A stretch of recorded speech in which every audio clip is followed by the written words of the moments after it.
Muy bien, vamos a empezar nuestra clase de fisiología. Recuérdense que vamos a trabajar los principios de fisiología gastrointestinal.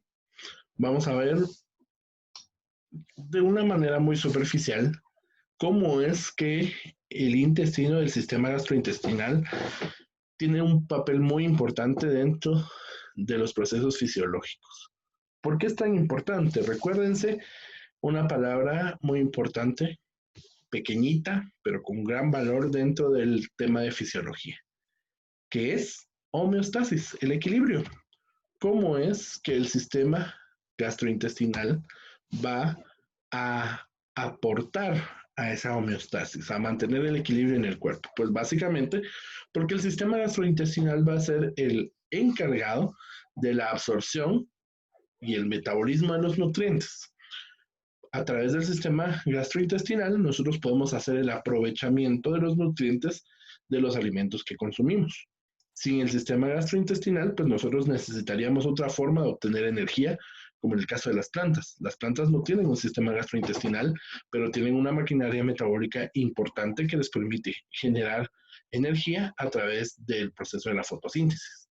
Pero en el caso nuestro, el encargado de la creación, dejemos la creación, de la absorción de los nutrientes que nos van a ayudar para la fabricación de energía y para las funciones tan importantes que tiene el resto del cuerpo, va a ser el sistema gastrointestinal. Aquí lo vamos a absorber, lo vamos a metabolizar, lo vamos a digerir, lo vamos a llevar hacia el torrente sanguíneo, pero también va a funcionar como un mecanismo de eliminación de los residuos que van a generarse durante este proceso. Recuérdense que en biología hablábamos eh, sobre la ley de la conservación de la materia y la energía. Y ustedes dirán que tiene que ver un proceso físico aquí, en el sistema gastrointestinal. Pues básicamente porque así como hay un proceso de absorción, también hay un proceso de eliminación. También hay una situación en la cual pues estoy realizando un proceso y este proceso me va a generar desechos y esos desechos no los puedo mantener ahí. ¿Por qué? Porque para empezar no nos sirven para nada y en segundo ocupan un espacio, un lugar, por lo tanto hay que eliminarlos. El sistema gastrointestinal entonces tiene esa parte muy importante en la homeostasis del cuerpo. Necesitamos recordar eh, un poquito sobre la anatomía de las vísceras del sistema gastrointestinal porque tienen un importante papel la anatomía dentro de la fisiología, o sea, del funcionamiento del cuerpo. Miro bien, brillante, brillo.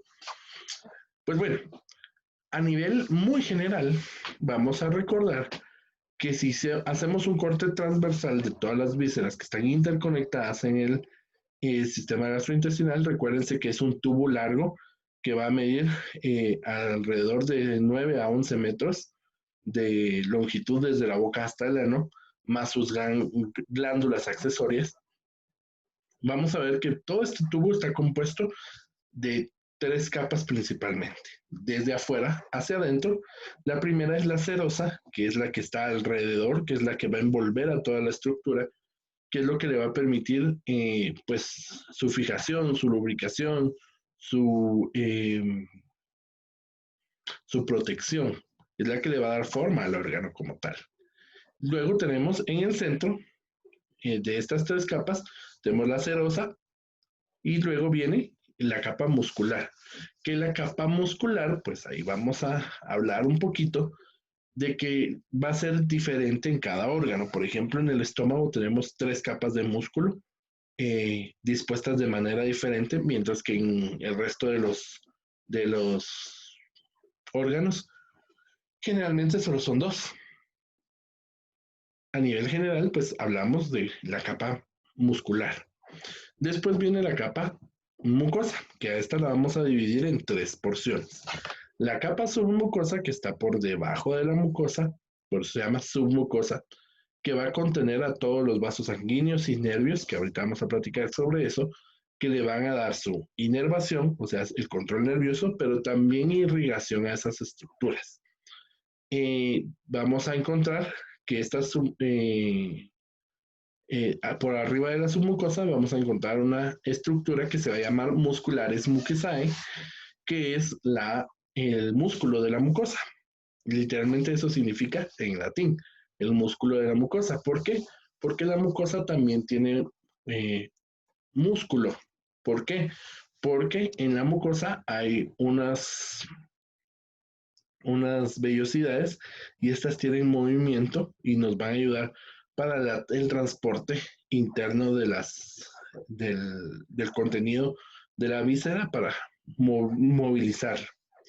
Y el epitelio, que va a ser la mucosa, que es lo que va a recubrir por dentro al órgano, que es lo que va a tener contacto con los alimentos para poder hacer el proceso de absorción. Y ahora vamos a hablar. Eso es básicamente lo que necesitamos ahorita. ¿Qué tipo de músculo es el músculo que se encuentra dentro del sistema gastrointestinal? Es un músculo liso. ¿Qué significa eso? Que no lo movemos nosotros a voluntad, ¿sí? Es un músculo que necesita de una estimulación diferente para poder moverse. Eso lo controla tanto el sistema nervioso central como el sistema nervioso periférico y las estructuras autónomas, simpáticas y parasimpáticas para el movimiento del intestino. Yo ahorita, mi intestino está movilizando el contenido de mi almuerzo, mi cena, mi desayuno, para transportarlo a través de toda la longitud del sistema gastrointestinal para ir absorbiendo las sustancias desde la luz del intestino e ir generando las heces. Vamos a ver que una característica del músculo liso gastrointestinal es que va a funcionar como un sinsitio. ¿Dónde más escuchamos la palabra sinsitio? En el corazón. ¿Se recuerdan que hablábamos de que en el corazón hay un sinsitio, que es un sinsitio auricular y un sinsitio ventricular? Hablamos de un sinsitio cuando decimos que las células que conforman esta estructura están unidas todas entre sí por medio de estructuras como las uniones intercelulares, las uniones intermembranosas, que van a generar en algún momento una conexión y las va a permitir trabajar como una sola unidad. Vamos a ver que las fibras del músculo liso están formadas paralelamente, o sea, trabajan juntas, están juntas y están ordenadas. Y normalmente este orden va en dos capas. Una capa interna que es circular y una capa externa que es longitudinal. En la capa muscular de los órganos del sistema gastrointestinal, normalmente tenemos esa disposición. Una capa circular interna que nos va a ayudar a generar un anillo de constricción que vamos a ver más adelante en el movimiento de la peristalsis, y una capa longitudinal que nos va a ayudar para un movimiento de motilidad intestinal. Muy bien. La actividad eléctrica del músculo liso. Si ustedes se recuerdan, hablábamos el año pasado, cuando hablábamos sobre la generación de potenciales eléctricos, que el músculo liso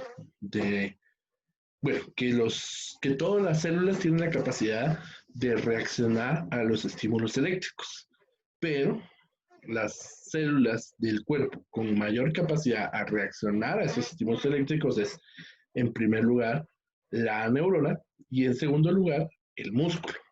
De manera que el músculo también necesita la interpretación de potenciales eléctricos, potenciales de membrana, potenciales de acción que van a generar la acción del músculo liso. En este caso, la acción es la contracción. Vamos a ver que va dentro del intestino, vamos a encontrar un marcapasos que va a mantener al músculo del intestino, al músculo liso moviéndose para generar las estructuras o las situaciones propias que conllevan el movimiento del músculo. Gracias a este marcapasos va a haber una actividad eléctrica intrínseca, o sea, generada dentro del mismo intestino, pero esta actividad es lenta. Cuando el sistema nervioso detecta por las señales que manda el sistema digestivo a los órganos, a los centros de control superiores, porque todo está controlado por el sistema nervioso, y el sistema nervioso detecta que hay necesidad de aumentar la motilidad o que hay algo que hacer, algo que mejorar, pues va a mandar un impulso eléctrico y va a ser transmitido por medio de los nervios, llega a la placa neuromuscular, se estimula el músculo y va a generar una acción o una actividad eléctrica extrínseca y que va a estimular la contracción o el proceso que el sistema nervioso considere que es el indicado para esto. Vamos a ver que vamos a tener dos tipos de ondas. Normalmente estas ondas lentas están provocadas o son falsos potenciales de acción. Esto lo que van a hacer es mantener a la célula parcialmente excitada para generar los otros tipos de ondas, que son las ondas en espiga, para permitir la contracción del músculo cuando sea necesario. No se conoce el origen de las ondas, pero hay unas células importantes que se creen, o que mejor dicho, que son el marcapasos eléctrico natural del músculo liso a nivel del sistema gastrointestinal. A estas células se les conoce como las células intersticiales de Cajal y las vamos a encontrar que estas células van a formar una red dentro del intestino eh, y van a estar conectadas entre sí y son las responsables de la estimulación eléctrica del músculo liso. Los potenciales en espiga pues van a ser verdaderos potenciales de acción y estos sí van a generar contracción del músculo liso gracias a la previa estimulación que han tenido por las ondas lentas. Cuando hablamos de que el sistema nervioso ejerce un control sobre el sistema gastrointestinal, resulta que hay una situación importante. Va a haber una estimulación simpática y parasimpática del sistema gastrointestinal por medio de dos plexos. Un plexo es la unión de varias células que normalmente tienen un comportamiento eléctrico similar al de la neurona o son neuronas y estos plexos van a formar redes y a eso es a lo que se le llama el plexo y van a intercambiar la información eléctrica entre sí. En el intestino, bueno, en el sistema gastrointestinal encontramos dos plexos. Un plexo al que le vamos a llamar el plexo submucoso, que como su nombre lo dice, se encuentra dentro de la submucosa, de la capa submucosa, y el plexo mientérico que se va a encontrar en la capa, entre la capa submucosa y el músculo. Aquí lo encontramos. La capa mucosa está la mucosa y por debajo de la mucosa está el plexo submucoso. A este plexo submucoso normalmente se le conoce como el plexo de Meissner, Meissner, plexo submucoso de Meissner. Y es el encargado de controlar las secreciones, o sea, cómo es que cada órgano tiene su secreción propia de líquidos, de electrolitos, de mucosa, en el caso del estómago de ácido clorhídrico, en el caso del intestino delgado de las enzimas propias que genera el intestino, mientras que el plexo mientérico se encuentra entre las capas musculares. Está la capa circular y la capa longitudinal. En medio de estas dos está el plexo mientérico o también conocido como plexo de Auerbach. Auerbach, Auerbach. Y este plexo es el encargado del movimiento.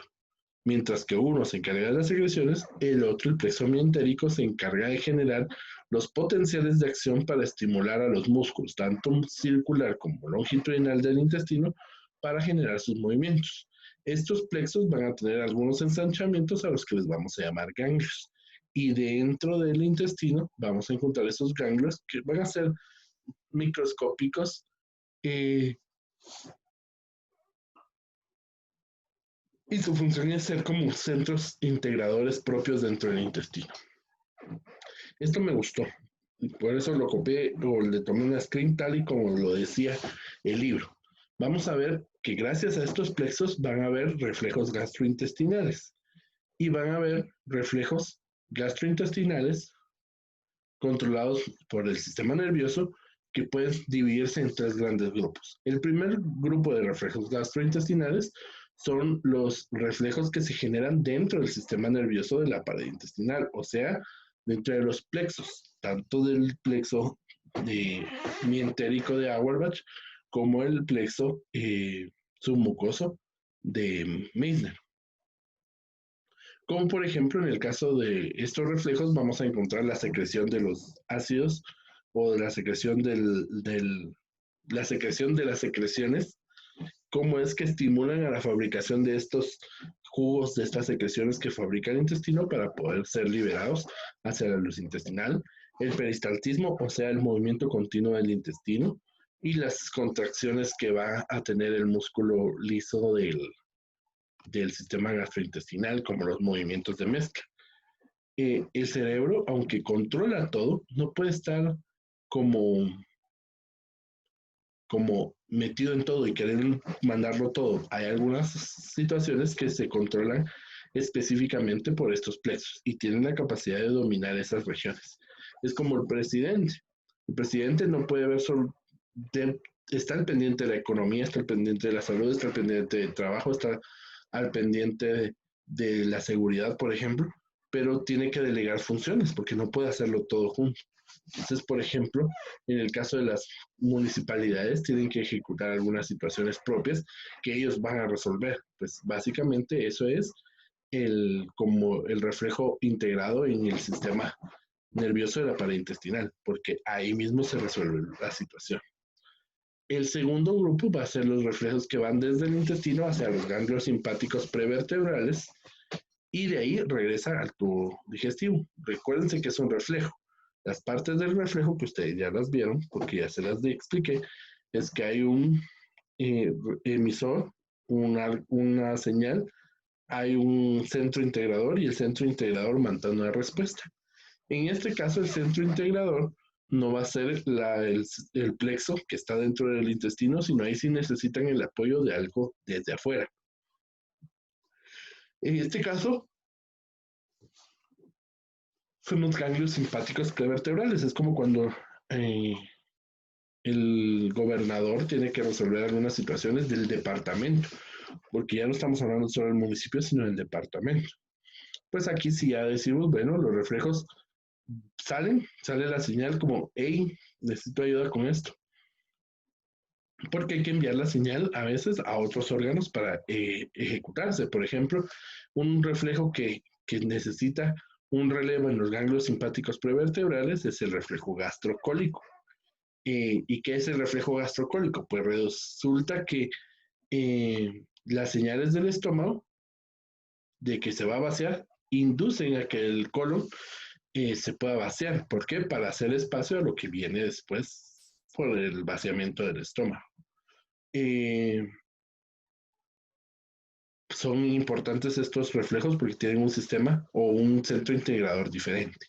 Y finalmente, los reflejos que van desde el intestino hacia la médula espinal o al tronco del encéfalo, que son centros de organización superiores o son centros de relevo superiores, y que después desde ahí se va a mandar la señal de qué es lo que hay que hacer. Vamos a encontrar varios, principalmente los que tienen que ver con la estimulación del nervio vago, o por ejemplo, la médula espinal tiene que ver mucho con el reflejo de defecación. O sea, si el colon, el recto, en el colon, la ampolla rectal y el colon sigmoide se encuentran llenos de heces y se distienden, van a mandar una señal diciendo, hey, ya estamos llenos, necesitamos liberar presión. Entonces mandan la señal y normalmente esta señal va a la médula espinal. La médula espinal dice, ah, bueno, ok, Deme chance, le voy a comunicar al resto del equipo para que se produzca el acto de la defecación.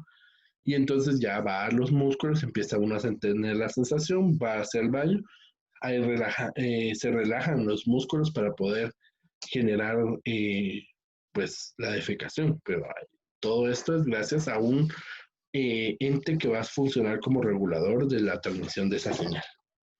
Ahora bien, también aparte del control nervioso, vamos a tener control hormonal. Esta tabla necesito que se la miren porque es muy importante. Dependiendo de qué es lo que va llegando al sistema gastrointestinal, se van liberando hormonas y estas hormonas van a ir a estimular algunas situaciones, algunos órganos para eh, una función especial. Por ejemplo, en el caso de eh, la gastrina se produce en las células G del antro del estómago, en parte del duodeno y del yeyuno, y la función de la gastrina es que se estimule la secreción de ácido gástrico, o sea, de que se estimule el aparecimiento del ácido del estómago o que se regenere la mucosa. En el caso de la colecistocinina, por ejemplo, esto es muy importante. ¿Dónde se produce la colecistocinina? Pues se produce en las células I del duodeno, del yeyuno y del ilio. ¿Qué pasa si al duodeno, bueno, al intestino delgado llegan proteínas, grasas y ácidos? ¿Qué va a suceder? Se libera colecistocinina, como diciendo, hey, ya me cayó la proteína, ya me cayó la grasa, va a la vesícula biliar y le dice, hey, vesícula, necesitamos que mandes bilis porque ya cayó grasa. Entonces la vesícula se contrae. Va al páncreas y le dice, hey, páncreas, se vació el estómago, ya se vació, entonces hay ácido dentro del intestino, necesitamos que nos ayudes a contrarrestarlo y mandes bicarbonato. Y entonces el bonito páncreas viene y tira el bicarbonato.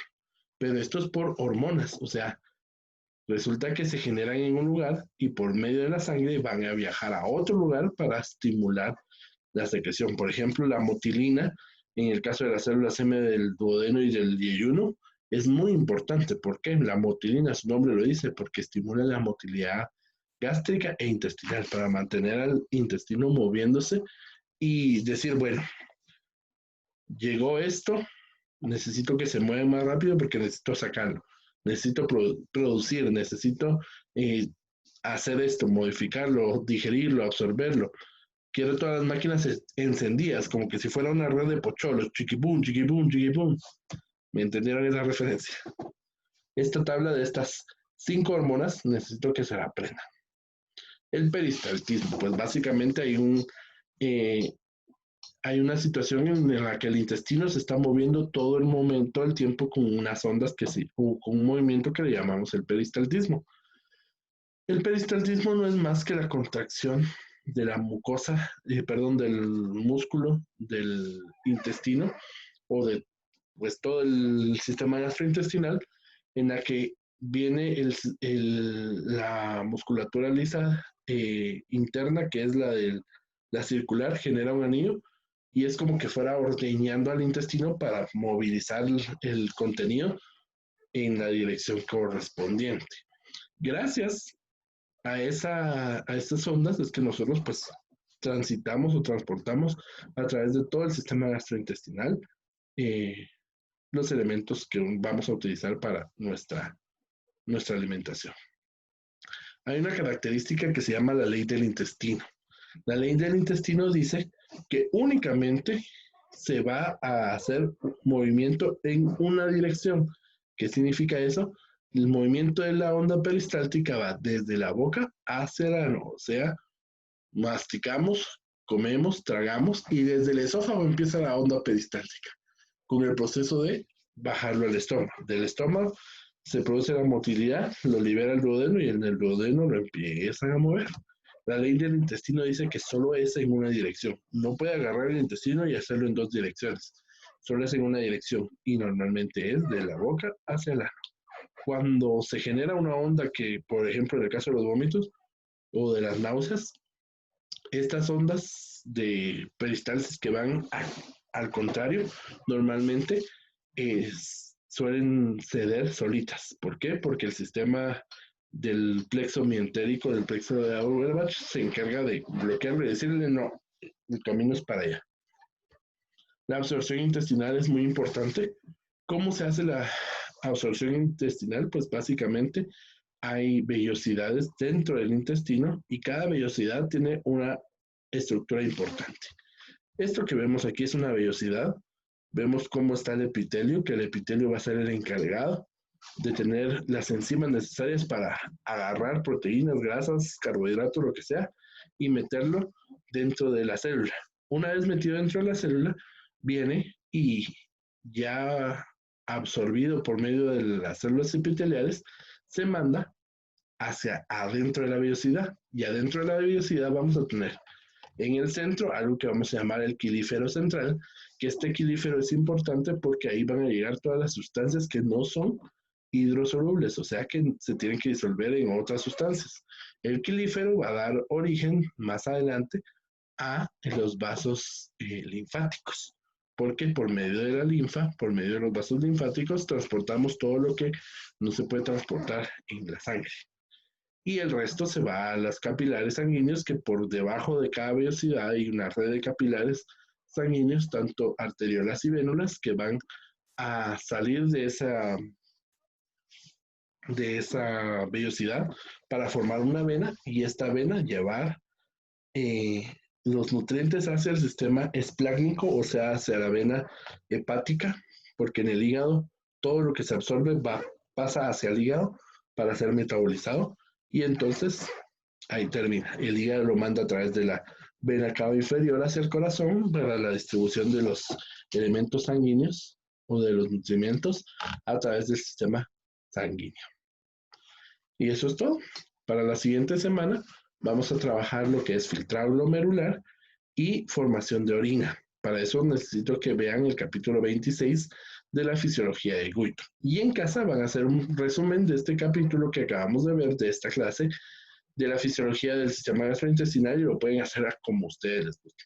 Lo pueden hacer a forma de resumen, lo pueden hacer como un cuadro conceptual, lo pueden hacer como una infografía, lo pueden hacer como un mapa mental. Lo importante es que ustedes hagan un resumen de todo lo que hemos visto, en este caso de la fisiología gastrointestinal.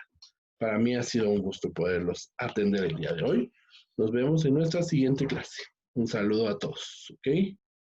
Que descansen. Bye.